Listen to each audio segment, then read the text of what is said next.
ಕನಸುಗಳೊಂದಿಗೆ ಬದುಕಿ, ಭಯಗಳೊಂದಿಗೆ ಅಲ್ಲ. ಯಾವ್ದು ನೋಡಿದ್ರು ಭಯ ಭಯ. ಒಬ್ಬರೇ ಎಲ್ಲೋ ಬಸ್ ಸ್ಟ್ಯಾಂಡ್ಗೆ ಹೋಗ್ಬೇಕು, ಭಯ.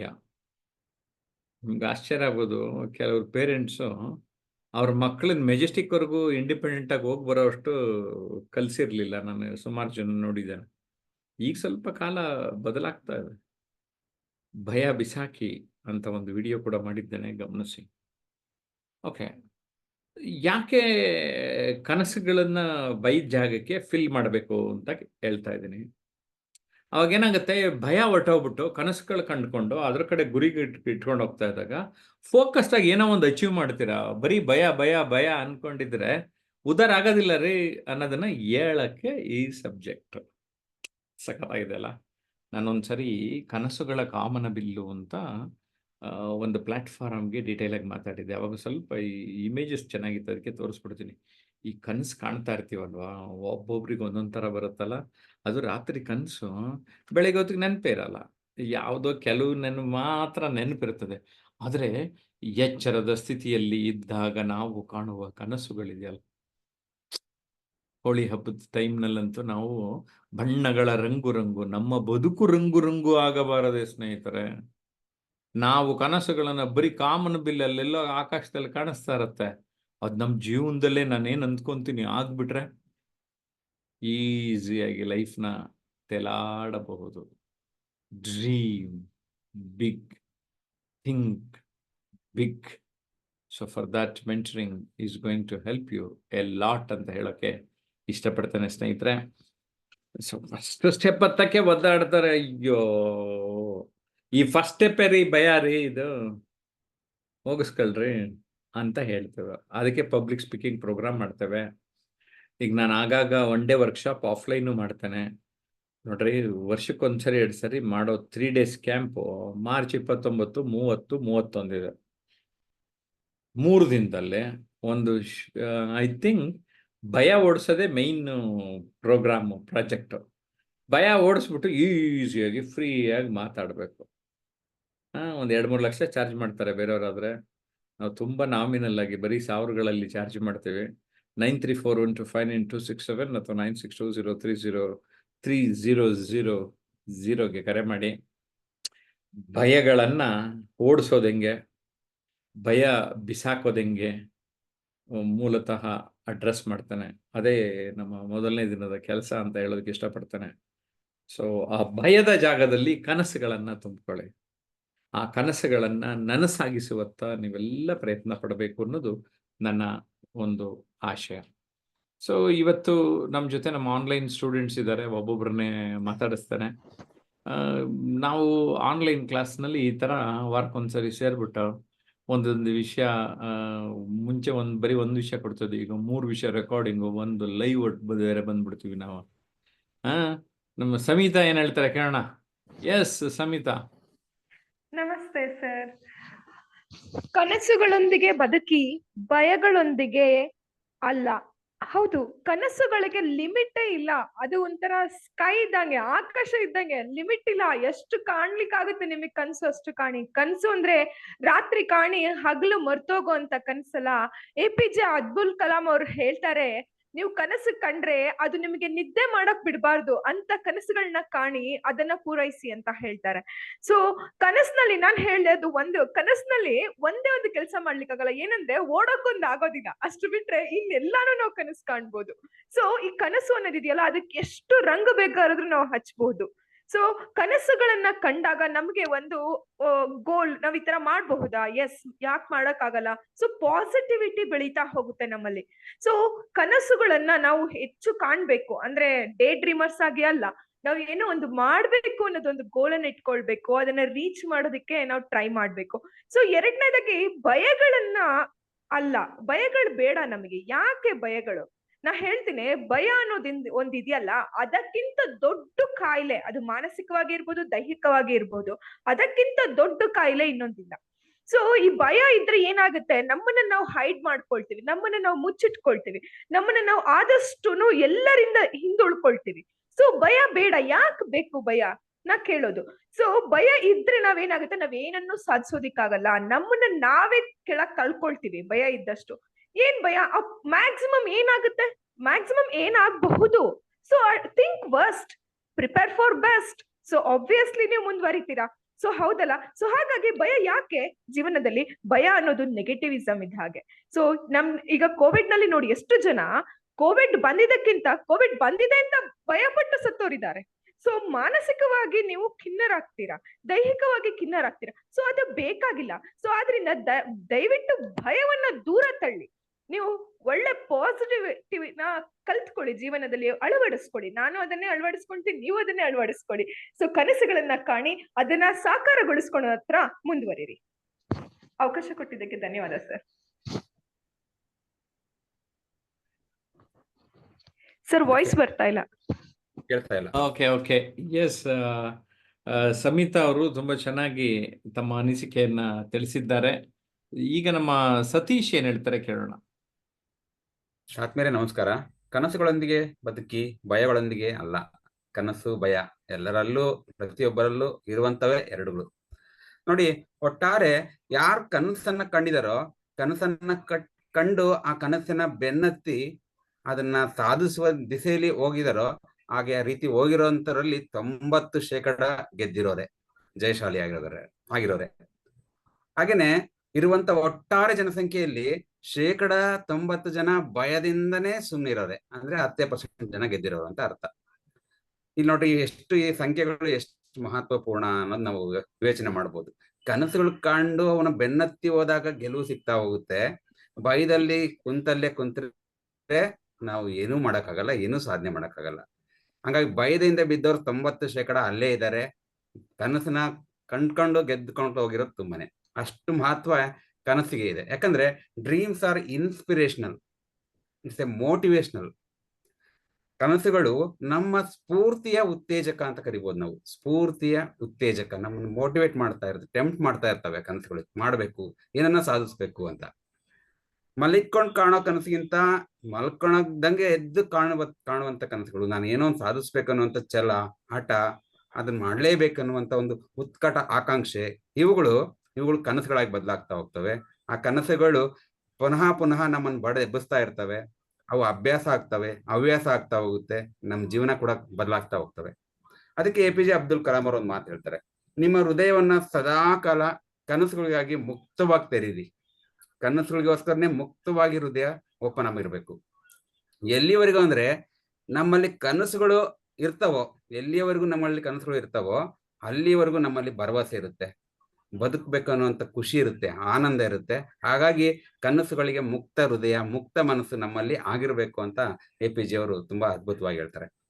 ಒಂದು ಹಾಡಿದೆ, ಬೆಳಕೇ ಇಲ್ಲದ ದಾರಿಯಲ್ಲಿ ನಾ ನಡೆಯಬಲ್ಲೆ, ಕನಸೇ ಇಲ್ಲದ ದಾರಿಯಲ್ಲಿ ನಾ ಹೇಗೆ ನಡೆಯಲಿ ಅಂತ ಕನಸುಗಾರ ಚಿತ್ರದಲ್ಲಿ ಒಳ್ಳೆ ಸಾಲು ಬರುತ್ತೆ. ಬೆಳಕಿಲ್ಲದಿದ್ರು ನಡಿಬಹುದು, ಆದ್ರೆ ಕನಸೇ ಇಲ್ಲ ಅಂದ್ರೆ ಹೆಂಗ್ ನಡಿಬೇಕು, ಎಲ್ಲಿಗಂತ ನಡಿಬೇಕು, ಏನಕ್ಕಂತ ನಡಿಬೇಕು ಅಲ್ವಾ? ಹಾಗಾಗಿ ಕನಸು ತುಂಬಾ ಬಹಳ ಮುಖ್ಯ ಆಗುತ್ತೆ. ಕನಸುಗಳನ್ನ ಕಾಣಬೇಕು, ಬಹಳ ಮಹತ್ವಪೂರ್ಣವಾದ ಕನಸುಗಳನ್ನ ಕಾಣಬೇಕು. ಅವನ ಸಾಕ್ಷಾತ್ಕಾರ ಮಾಡ್ಕೊಳ್ಳುವಂತ ಕನಸನ್ನೇ ಕಾಣಬೇಕು. ಸುಮ್ಮನೆ ಕನಸು ಕಂಡಿದ್ದೀನಿ ಅಥವಾ ಏನೋ ಅನ್ಕೊಂಡಿದೀನಿ ಅಂತ ಹೇಳ್ಬಿಟ್ಟು ಕಾಣುವಂಥದ್ದಲ್ಲ. ಅವನು ಸಾಕಾರಗೊಳಿಸಿಕೊಳ್ಳುವಂತಹ ಕನಸುಗಳನ್ನೇ ಕಾಣಬೇಕು. ಅವಳನ್ನು ಸಾಧಿಸುವಂತ ಹಠ, ಛಲ, ಅಭ್ಯಾಸ, ಹವ್ಯಾಸಗಳನ್ನ ನಾವು ಬೆಳೆಸ್ಕೊಳ್ಬೇಕು. ಸ್ವಾಮಿ ವಿವೇಕಾನಂದರು ಒಂದು ಮಾತು ಹೇಳ್ತಾರೆ, ಒಬ್ಬರೇ ಏಕಾಂತದಲ್ಲಿ ಕಂಡ್ರೆ ಅದು ಕನಸು, ನಾವು ಒಬ್ಬರೇ ಏಕಾಂತದಲ್ಲಿ ಮಲ್ಕೊಂಡು ಅಥವಾ ಕುತ್ಕೊಂಡೆ ಕಂಡ್ರೆ ಅದು ಕನಸಾಗಿರುತ್ತೆ. ಬಟ್ ನಾವು ಏನು ಕನಸನ್ನ ಕಾಣ್ತೀವೋ ಅದನ್ನ ಇನ್ನೊಬ್ಬರ ಜೊತೆಗೆ ಹಂಚ್ಕೊಂಡಾಗ ಅದು ನಮ್ಮ ವಾಸ್ತವತೆಯ ಆರಂಭ ಆಗುತ್ತೆ. ಅಂದ್ರೆ ನಾವು ಅವಾಗ ವಾಸ್ತವಾಂಶಕ್ಕೆ ಬರ್ತಾ ಹೋಗ್ತೀವಿ. ಏನ್ ಅನ್ಕೊಂಡಿದೀವೋ ಅದನ್ನ ಸಾಧಿಸ್ಲಿಕ್ಕೆ ಶುರು ಮಾಡ್ತಾ ಹೋಗ್ತೀವಿ. ಒಬ್ಬರೇ ಅನ್ಕೊಂಡು ಸುಮ್ಮನೆ ಇದ್ರೆ ಅದು ಕನಸಾಗೇ ಇರುತ್ತೆ, ನನ್ಸಂತೂ ಖಂಡಿತ ಆಗೋದಿಲ್ಲ. ಆ ಕನಸು ನನಸಾಗಬೇಕಪ್ಪ ಅಂದ್ರೆ ಇನ್ನೊಬ್ಬರ ಜೊತೆಗೆ ಹಂಚ್ಕೊಳ್ತಾ ಹೋಗ್ಬೇಕು. ಹಂಚ್ಕೊಂಡಾಗ ನಾನು ಹೇಳಿದೀನಿ ಅನ್ನೋ ಕಿಚ್ಚಿಗಾದ್ರೂ ನಾವು ಪ್ರಯತ್ನಗಳನ್ನ ಶುರು ಮಾಡ್ತೀವಿ. ಆಗ ನಾವು ವಾಸ್ತವಕ್ಕೆ ಹತ್ರ ಆಗ್ತಾ ಹೋಗ್ತೀವಿ, ಪ್ರಯತ್ನಗಳನ್ನ ಶುರು ಮಾಡ್ತೀವಿ, ಕನಸುಗಳನ್ನ ಸಾಕಾರ ಮಾಡ್ಕೊಳ್ತಾ ಹೋಗ್ತೀವಿ. ಕನಸು ನನಸಾದಾಗ ತುಂಬಾ ಖುಷಿ ಆಗುತ್ತೆ. ಕನಸು ನನಸಾಗ್ಲಿಲ್ಲ ಅಂದ್ರೆ ಭಯ ಶುರುವಾಗುತ್ತೆ. ಶುರು ಆಗ್ಬಿಡುತ್ತೆ. ನಾವು ಅನ್ಕೊಂಡಿದ್ ಕನಸು ಆಗಿಲ್ಲ ಅಂದ್ರೆ ಭಯ ಶುರುವಾಗುತ್ತೆ. ಭಯ ಪಟ್ಕೊಳ್ತಾ ಇದ್ರೆ ಏನು ಸಾಧನೆ ಮಾಡಕ್ಕೆ ಆಗೋದಿಲ್ಲ. ಕನಸುಗಳು ಕನಸಾಗೇ ಉಳಿದೋಗ್ತವೆ. ಭಯದಿಂದ ಏನು ಸಾಧ್ಯ ಇಲ್ಲ ಕಣ್ರಿ, ಭಯದಿಂದ ಏನು ಸಾಧ್ಯ ಇಲ್ಲ. ಭಯ ಬಿಟ್ಟವ್ರು ಬದುಕ್ತೀರ. ನಮ್ಮ ಮಕ್ಳಿಗೆ ನಾನು ಪ್ರತಿದಿನ ಹೇಳೋದೆ, ನೀನ್ ಬೆಳಿಬೇಕಾ ಭಯ ಬಿಡು, ಭಯ ಬಿಟ್ರೆ ಬದುಕ್ತೀಯ, ಭಯ ಹಿಡ್ಕೊಂಡ್ರೆ ಬೆಳೆಯಕ್ಕೂ ಆಗಲ್ಲ, ಇರ್ಬೋದು, ಬದುಕಿರ್ಬೋದು, ಬಟ್ ಬೆಳಿಲಿಕ್ಕಂತೂ ಸಾಧ್ಯನೇ ಇಲ್ಲ. ಹಾಗಾಗಿ ಭಯ ಬಿಡಿ, ಕನಸುಗಳನ್ನು ಕಾಣಿ, ಕನಸುಗಳನ್ನ ಸಾಕಾರಗೊಳಿಸಿಕೊಳ್ಳುವ ದಿಟ್ಟಿನಲ್ಲಿ ಪ್ರಯತ್ನಗಳನ್ನ ಶುರು ಮಾಡಿ. ಒಳ್ಳೆಯ ಕನಸು ಒಳ್ಳೆಯ ಜೀವನಕ್ಕೆ ದಾರಿ ಮಾಡಿಕೊಡುತ್ತೆ. ಅವಕಾಶಕ್ಕೆ ಧನ್ಯವಾದಗಳು sir. Thank you. Okay Satish, ತುಂಬಾ ಚೆನ್ನಾಗಿ ಮಾತನಾಡಿದ್ದೀರಾ. ಗೀತಾ ಅವರು ಈ ವಿಚಾರದ ಬಗ್ಗೆ ಏನ್ ಹೇಳ್ತಾರೆ ಕೇಳೋಣ. ಎಸ್ ಗೀತಾ. ಸರ್ ನಮಸ್ತೆ. ಕನಸುಗಳೊಂದಿಗೆ ಬದುಕಿ ಭಯಗಳೊಂದಿಗೆ ಅಲ್ಲ. ಕೆಲವರು ಆ ಭಯದಿಂದನೇ ಅರ್ಧ ಕುಗ್ಗೋಗ್ತಾರೆ, ಉತ್ಸಾಹ ಇರಲ್ಲ, ಉಲ್ಲಾಸ ಇರಲ್ಲ. ಹೌದು, ನಾನು ಏನಕ್ಕೆ ಬದುಕಿದೀನಿ ಅಂತ ಒಂದು ಫೀಲಿಂಗ್ ಬಂದ್ಬಿಡುತ್ತೆ ಸರ್ ಆ ಭಯದಿಂದ. ಆ ಕನ್ಸು ನನ್ಸಾಗ್ಬೇಕಾದ್ರೆ ನಾವು ಆತ್ಮವಿಶ್ವಾಸ ಇಟ್ಕೊಬೇಕು. ಸ್ವಾಮಿ ವಿವೇಕಾನಂದ್ರ ಹೇಳಿದ್ದಾರೆ, ಈ ಇಡೀ ಸಮುದ್ರದ ನೀರನ್ನೆಲ್ಲ ನೀನು ಕುಡಿಯಬಲ್ಲೆ, ಈ ಬೆಟ್ಟವನ್ನು ನೀನು ಪುಡಿ ಮಾಡಬಲ್ಲೆ, ಆ ಶಕ್ತಿ ನಿನ್ನಲ್ಲಿದೆ ನೋಡಿಕೋ ಅಂತ. ಅಂದ್ರೆ ಆ ಶಕ್ತಿ ನಮ್ಮಲ್ಲಿದೆ. ಆದ್ರೂ ನಾವು ಏನೋ ಒಂದು ಭಯನ ನಮ್ಮ ಮನ್ಸಲ್ಲಿ ಇಟ್ಕೊಂಡು, ಹೌದು ನನ್ಗೆ ಇದಾಗಲ್ಲ, ಮಾಡಕ್ ಆಗಲ್ಲ ಅಂತ ನಮ್ಮಷ್ಟಕ್ಕೆ ನಾವೇ ಕುಗ್ಗು ಹೋಗೋದು. ಆದ್ರೆ ಅದಕ್ಕೆ ಈ ಒಂದು ಆನ್ಲೈನ್ ಕ್ಲಾಸ್ ಅದಕ್ಕೆ ಸ್ಟೂಡೆಂಟ್ಗಳಿಗೆ ಆ ಭಯವನ್ನ ಬಿಟ್ಟಾಕಿ ಒಂದು ನಿರ್ಭೀತಿಯಿಂದ ಮಾತಾಡುವಂತದ್ದು ಕೂಡ ಈ ಆನ್ಲೈನ್ ಕ್ಲಾಸ್ ಅಟೆಂಡ್ ಆಗಿರೋದಾಗಿದೆ. ಅದಕ್ಕೆ ಈ ಒಂದು ಬದುಕನ್ನ ಒಂದು ಕಾಮನ ಬಿಲ್ಲಿನಂತೆ ರಂಗಾಗಿ ಒಂದು ಬಣ್ಣಗಳನ್ನ ತುಂಬಿಕೊಂಡು ನಾವು ಒಂದು ಕನಸು ಕಾಣ್ಬೇಕು. ಆ ಕನಸನ್ನ ಒಂದು ಸಹಕಾರ ಮಾಡುವಂತದ್ದಾಗಿರ್ಬೇಕು. ಹಾಗಾಗಿ ಪ್ರತಿಯೊಬ್ರು ಭಯ ಬಿಟ್ಟು ಒಂದು ಕನಸನ್ನ ಇಟ್ಕೊಂಡು ಆ ಕನಸನ್ನ ನನಸು ಮಾಡ್ಕೊಳ್ಳೋ ಅತ್ತ ಸಾಗ್ಬೇಕ ಅಂತ ಕೇಳ್ಕೊಂತೀವಿ ಸರ್. ಧನ್ಯವಾದ. ಓಕೆ ಗೀತಾ ಅವರು ತುಂಬಾ ಚೆನ್ನಾಗಿ ಹೇಳಿದ್ರು. ಈಗ ನಾವು ಹರಿಹರದ ಡಾಕ್ಟರ್ ಅಮೃತರಾಜ್ ಏನ್ ಹೇಳ್ತಾರೆ ಕೇಳೋಣ. ಸರ್ ನಮಸ್ಕಾರ ಸರ್. ಇವತ್ತಿನ ವಿಷಯ ಕನಸುಗಳೊಂದಿಗೆ ಬದುಕಿ ಭಯಗಳೊಂದಿಗೆ ಅಲ್ಲ ಅಂತ ಹೇಳ್ಬೇಕಂದ್ರೆ, ಇವತ್ತು ಎಲ್ಲರೂ ಆಶಾವಾದಿಗಳಾಗಿರ್ಬೇಕು. ಆಮೇಲೆ ಹೆಚ್ಚು ನಾವು ಸಕಾರಾತ್ಮಕ ವ್ಯಕ್ತಿಯಾಗಿರ್ಬೇಕು. ಆ ನಂತರ ಎಲ್ಲರೂ face the fear with smile ಅಂತ ಹೇಳ್ತಾರೆ. ಅಂದ್ರೆ ಮುಗುಳ್ನಗೆ ಅಂತ ನಾವು ಫಿಯರ್ ಅನ್ನ ಫೇಸ್ ಮಾಡ್ತಾ ಇರ್ಬೇಕು. ಆಮೇಲೆ ಅಪ್ಗ್ರೇಡ್ ಆಗ್ತಾ ಇದ್ರೆ ಆಟೋಮೆಟಿಕ್ ಆಗಿ ನಮ್ಮಲ್ಲಿ ಫಿಯರ್ ಹೊರಟೋಗುತ್ತೆ. ಆಮೇಲೆ ಹೆಚ್ಚು ನಾವು ಬುಕ್ಸ್ ಅನ್ನ ಓದ್ತಾ ಇರ್ಬೇಕು. ಮತ್ತೆ ಸಮಾಜಮುಖಿ ಆಗ್ತಾ ಇದ್ರೆ ನಮ್ಮಲ್ಲಿ ಫಿಯರ್ ಆಟೋಮೆಟಿಕ್ ಆಗಿ ಹೊರಟೋಗುತ್ತೆ ಅಂತ ಹೇಳ್ತಾ ಈ ಮಾತನ್ನ. ಓಕೆ ಡಾಕ್ಟರ್ ಅಮೃತರಾಜ್, ತಮ್ಮ ಅನಿಸಿಕೆಯನ್ನು ಕೂಡ ಚೆನ್ನಾಗಿ ಹೇಳಿದ್ರಿ. ಸ್ನೇಹಿತರೆ, ಭಯಗಳನ್ನ ಆದಷ್ಟು ದೂರ ತಳ್ಳಬೇಕು. ನಮ್ಮ ಜೊತೆ ಯಾವಾಗ ನಾವು ಚಟುವಟಿಕೆಯಲ್ಲಿ ತೊಡಗಿಸ್ಕೊಂಡಿರ್ತೇವೆ, ಆ ಚಟುವಟಿಕೆ ಒಳಗಡೆ ಲೀನವಾಗಿಬಿಡ್ತೇವೆ, ಇನ್ವಾಲ್ವ್ ಆಗ್ತೇವೆ, ಭಯ ದೂರ ಓಡೋಗ್ತಾ ಇರುತ್ತೆ. ಅದಕ್ಕೋಸ್ಕರನೇ ಏನಾದರೊಂದು ಮಾಡುತ್ತಿರು ಮಂಕುತಿಮ್ಮ ಅಂತ DVG ಹೇಳ್ದಂಗೆ ಏನಾದ್ರು ಮಾಡ್ತಾರಣ. ಎಸ್ ಕಟ್ಟೇರಿ ಸ್ವಾಮಿ ಏನ್ ಹೇಳ್ತಾರೆ? 76 ವೆಂಕಟಾಪುರ. ಆತ್ಮೀಯರೇ ನಮಸ್ಕಾರ. ಕನಸುಗಳೊಂದಿಗೆ ಬದುಕಿ ಭಯಗಳೊಂದಿಗೆ ಅಲ್ಲ. ನೋಡಿ, ನಾವು ಹಗಲು ಕನಸು ಕಾಣ್ಬೇಕಂತ. ಯಾಕಂದ್ರೆ ರಾತ್ರಿ ಕಂಡ ಕನಸು ನನ್ಸಾಗಲ್ಲ, ಹಗಲು ಕಂಡ ಕನಸು ನನ್ಸಾಗುತ್ತದೆ. ಹಾಗಾಗಿ ನಾವು ಹಗಲು ಕಂಡ ಕನಸು ನಾವು ಕಂಡ್ರೆ ನಾವು ಒಂದು ಸಾಧನೆ ಮಾಡಕ್ಕಾಗತ್ತೆ. ನಾವು ಏನೇ ಕನಸು ಕಂಡಿದ್ನ ಒಂದು ಸಾಧನೆ ಮಾಡಿದ್ರೆ ಅದು ಒಂದು ಕಥೆಯಾಗಿ ಉಳಿಬೇಕು. ಆ ಕಥೆಯಾಗಿ ನಾವು ಸತ್ತ ನಂತರ ಒಂದು ಕಥೆಯಾಗಿ ಉಳಿಬೇಕು. ಹಾಗಾಗಿ ಆ ಕನಸು ಅಷ್ಟು ನಮ್ಗೆ ಪ್ರಾಮುಖ್ಯತೆಯನ್ನು ಕೊಡ್ಬೇಕು. ಹಾಗಾಗಿ ಕನಸನ್ನು ನಾವು ಪ್ರೀತಿಸ್ಬೇಕು, ಕನಸನ್ನು ನಾವು ಪೋಷಿಸ್ಬೇಕಂತ ನಾನು ಹೇಳ್ತೀನಿ. ಹಾಗೆ ಭಯಗಳೊಂದಿಗೆ ಅಲ್ಲ. ನೋಡಿ, ನಾವು ಇಲ್ಲಿ ಕಂಡ್ರೂ ಭಯ ಪಡ್ತೀವಿ, ಹಾವು ಕಂಡ್ರೆ ಭಯ ಪಡ್ತೀವಿ, ಸ್ಟೇಜ್ ಹತ್ಬೇಕಾದ್ರೂ ಮಾತಾಡ್ಬೇಕಾದ್ರೂ ಭಯ ಪಡ್ತೀವಿ. ಹಾಗೆ ಸೋಲಿನಲ್ಲೂ ಭಯ ಕಾಣ್ತೀವಿ, ಹಾಗೂ ಗೆಲುವಿನಲ್ಲೂ ಭಯ ಕಾಣ್ತೀವಿ. ಹಾಗೆ ಆತರ ನಾವು ಭಯ ಕಂಡಾಗ ನಮ್ಗೇನ್ ಭಯ ಆಗುತ್ತಲ್ಲ, ಆ ಭಯ ಆಗೋದನ್ನೇ ನಾವು ಮಾಡ್ಬೇಕು. ಆಗ ಮಾತ್ರ ಆ ಭಯದಿಂದ ಮುಕ್ತಿ ಹೊಂದಲು ಸಾಧ್ಯ. ಹಾಗಾಗಿ ನಾವು ನೋಡಿ, ಭಯ ಇರುವವನು ಭಯ ಇಲ್ಲದವನು ಸಮುದ್ರದಲ್ಲಿ ಎಸೆದ್ರು ಬದುಕಿ ಬರ್ತಾನೆ. ಆದ್ರೆ ಭಯ ಇರುವವನು ತೊಟ್ಟಿಯಲ್ಲಿ ಎಸೆದ್ರು ಕೂಡ ಅವನು ಪ್ರಾಣ ಬಿಡ್ತಾನೆ. ಹಾಗಾಗಿ ಭಯವನ್ನು ನಾವು ಬಿಸಾಕ್ಬೇಕು ಅಂತ ನಾನು ಹೇಳ್ತಾ, ಇನ್ನೊಂದು ಏನು ಹೇಳಕ್ ಇಷ್ಟಪಡ್ತೀನಿ ಅಂತಂದ್ರೆ, ಜೀವನದಲ್ಲಿ ಭಯ ಇರಬೇಕು ನಿಜ, ಆದ್ರೆ ಬದುಕೋದೇ ಬೇಡ ಅನ್ನುವಷ್ಟು ನಮ್ಗೆ ಭಯ ಇರಬಾರ್ದು. ಭಯವನ್ನು ಒಮ್ಮೆಯೂ ಎದುರಿಸಲಾಗದೆ ಹೋದರೆ ಜೀವನವಿಡೀ ನಾವು ಓಡುತ್ತಲೇ ಇರ್ಬೇಕಾಗುತ್ತದೆ. ಹಾಗಾಗಿ ನಮ್ಮ ಕನಸನ್ನು ಬದುಕಿನೊಂದಿಗೆ ಮಾಡ್ತಾ ಭಯಗಳೊಂದಿಗೆ ಅಲ್ಲ ಅಂತ ನಾನು ಹೇಳ್ತಾ, ನನಗೆ ಮಾತಾಡಕ್ಕೆ ಅವಕಾಶ ಮಾಡಿಕೊಟ್ಟ ಜಯಪ್ರಕಾಶ್ ನಂತೇಳ್ ಅವರಿಗೆ ನಾನು ಧನ್ಯವಾದ ಹೇಳಕ್ ಇಷ್ಟಪಡ್ತೀನಿ. Thank you. ಅಕ್ಷತಾ ಬಂಡಿ ಏನ್ ಹೇಳ್ತಾರೆ? ನಮಸ್ಕಾರ ವೀಕ್ಷಕರೇ ಎಲ್ಲರಿಗೂ. ಇಂದಿನ ಟಾಪಿಕ್ ಬಂದು ಕನಸುಗಳೊಂದಿಗೆ ಬದುಕಿ ಭಯಗಳೊಂದಿಗೆ ಅಲ್ಲ. ಭಯ ಭಯ ಯಾಕ್ ಬೇಕು? ನಿಮ್ ಕನಸು ಸರಿಯಾದ ದಾರಿಯಲ್ಲಿ ಇದ್ದಾಗ ಭಯ ಪಡುವ ಅವಶ್ಯಕತೆನೇ ಇಲ್ಲ. ಸೊ ಭಯವೇಕೆ ನಿನ್ನ ಕಾರ್ಯದಳು ಭಯದ ಮೂಲ ಅಂಜಿಕೆಯಾದರೆ, ಭಯವಿರಲಿ ನಿನ್ನ ಕಾರ್ಯದಳು ಭಯದ ಮೂಲ ಅಪರಾಧವಾದರೆ. ನಾ ಮಾಡುವ ಕೆಲಸದಲ್ಲಿ ಏನಾದ್ರೂ ತಪ್ಪಿದ್ರೆ ಆಗ ಮಾತ್ರ ನೀನು ಭಯ ಪಡು. ನಿನ್ ಕನಸುಗಳು ಸರಿಯಾದ ದಾರಿಲಿ ಹೋಗ್ತಿದಾವೆ ಅಂದ್ರೆ ಯಾವ್ದೇ ರೀತಿಯ ಭಯ ಪಡ್ಲೇಬೇಡ. ನಿನ್ ಕೆಲ್ಸವನ್ನ ನೀನ್ ಮಾಡ್ತಾ ಹೋಗು ಅಂತ ಹೇಳ್ತಾರೆ.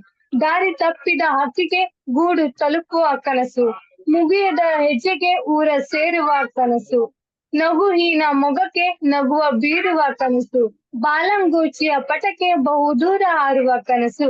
ಕನಸು ಹೊತ್ತ ಕನಸಿಗೆ ಮಿತಿಯ ಕಡಿವಾಣವೇಕೆ? ಈ ಭಯ ಅನ್ನೋ ಒಂದು ಕಡಿವಾಣದೊಂದಿಗೆ ನಮ್ಮ ಕನಸನ್ನ ನಾವು ಮಿತಿಗೊಳಿಸಲಾರ್ದೆ ನಮ್ಮ ಕನಸುಗಳಿಗೆ ರೆಕ್ಕೆಗಳನ್ನು ಕಟ್ತಾ ಯಾವಾಗ್ಲೂ ಸದಾ ಹಸನ್ಮುಖಿ ಆಗ್ತಾ ಒಳ್ಳೆಯ ವಿಚಾರಧಾರೆಗಳನ್ನ ನಮ್ಮಲ್ಲಿ ಅಳವಡಿಸಿಕೊಳ್ಳುತ್ತಾ ಜೀವನವನ್ನ ಸಾಗಿಸೋಣ ಅಂತ ಹೇಳ್ತಾ ನನ್ಗೆ ಒಂದೆರಡು ಮಾತುಗಳನ್ನ ಹೇಳಲು ಅವಕಾಶ ನೀಡಿರುವಂತಹ ಮೆಂಟರ್ ಇವರಿಗೆ ತುಂಬ ಹೃದಯ ಧನ್ಯವಾದಗಳು. Thank you sir.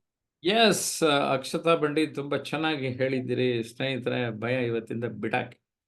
Okay, just dream. ಬರೀ ಡ್ರೀಮ್ ಕಾಣಬೇಡಿ. ಡ್ರೀಮ್ ಕಂಡಿದ್ದನ್ನ ನೀವು ಏನಾಗಬೇಕು ಅಂತ ಅನ್ಸುತ್ತೆ ಅದಾಗ್ತಾ ಹೋಗಿ. ಏನಂತೀರಾ? ಸುಮ್ಮನೆ ಏನಂತೀರಿ? ಕಾಮೆಂಟ್ ಮಾಡಿ.